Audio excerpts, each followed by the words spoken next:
बाबा साहब आंबेडकर महान की मूर्ति में इशारा करती उंगली का महत्व क्या है, आइए समझें।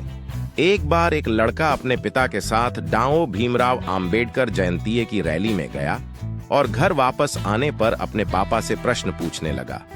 लड़का, पापा बाबा साहब हमेशा सुटबुट में क्यों रहते थे?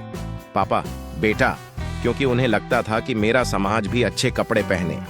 यदि मैं सुटबुट में रहूंगा तो मेरा समाज मुझे आदर्श मानकर वह खुद भी सुटबुट में रहेंगे।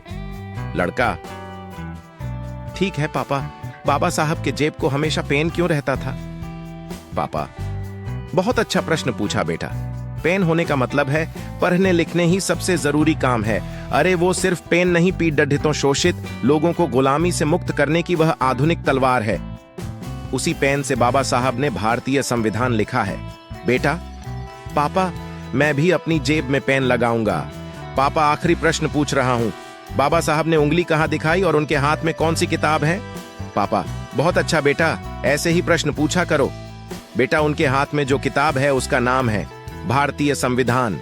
इस संविधान से पूरा भारत देश चलता है। इसी संविधान से सभी को स्वतंत्रता, समता, बंधुत्व और सबसे बद्ध ही बात न्याय मिलता है, वरना खुलेआम ब्राह्मणवादी मनुवादी शोषण और अत्याचार करेंगे। डॉ बाबा साहब ने जो उंगली दिखाई है उसका मतलब तुम इस देश के शासक बन सकते हो। अगर इस संविधान को सही मायने में अमल में लाना है तो योग्य लोग संसद में आने चाहिए।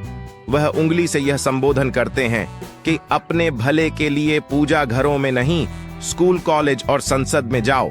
बेटा धन्यवाद, मैं भी बाबा साहब के विचारों पर चलूंगा और इस देश को बहुत आगे ले जाऊंगा। अगर इसी प्रकार हर पापा अपने बच्चे को बाबा साहब के बारे समझाए तो वो दिन दूर नहीं जब संसद क्या, पूरे विश्व में बाबा साहब के बच्चे अपना नाम रोशन करेंगे। हर पिता से यही उम्मीद की जाती है।